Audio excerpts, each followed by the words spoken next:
Guys, good morning, good morning. Welcome to my kitchen and our menu for today is magluluto tayo ng ating iiwanang pagkain sa aking mga anak kasi papasok ako sa work. So ayan, igigisa na natin to ha. Lagyan natin konting mantika ang ating kawali. Di ba?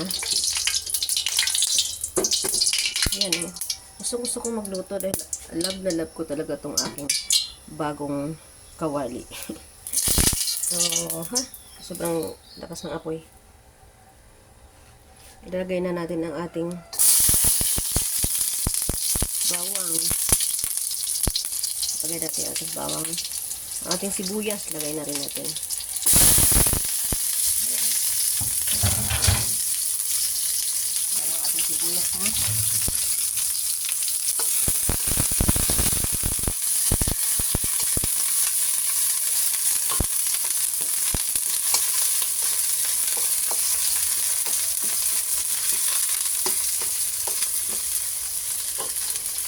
Tapos, ilagay na natin itong ating gisag, guys.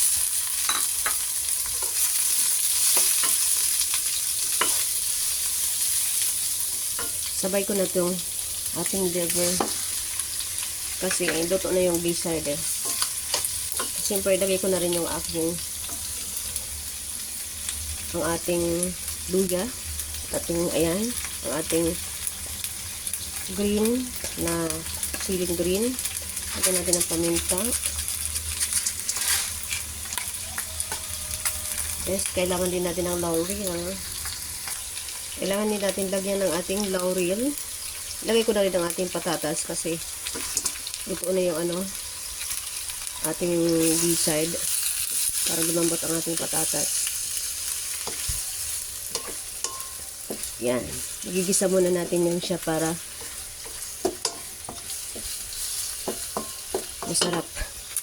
Tapos siyempre lalagyan na natin siya ng ating magic sarap. Ang ating magic sarap, guys. Pero hindi yan sponsored, guys, ha.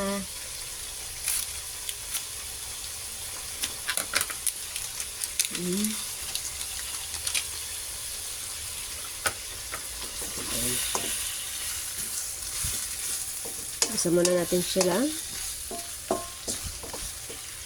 Tapakipan muna natin siya. Takipan muna natin para tapos mamaya lalagyan na natin siya ng ating tuyo, suka at saka ang ating tidbits. Ayan. So ayan na, guys, nilagyan na natin ng pineapple tidbits yan. Saka pakukuluin na lang natin siya at medyo patutuyuin natin siya. Pagkatapos nun, pag kumulo na siya at tumuyo, medyo tuyo na, okay na yung luto na. Pag naluto na rin yung patatas natin kasi malambot na yung gizzard dahil sa pinakuluan ko na yun siya. Kaya madali na lutuin. Ang lulutuin na lang natin ay ang liver at saka ang patatas. Yan, saka medyo patutuyuan natin siya ng sabaw.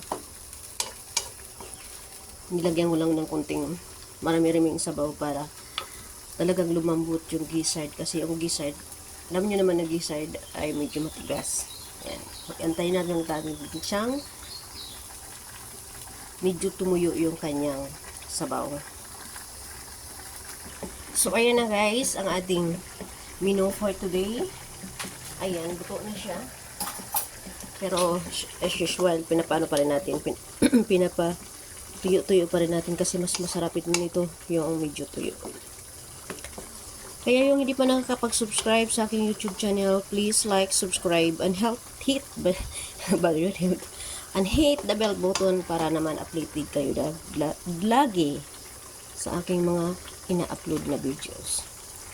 Thank you so much for watching. Ayan.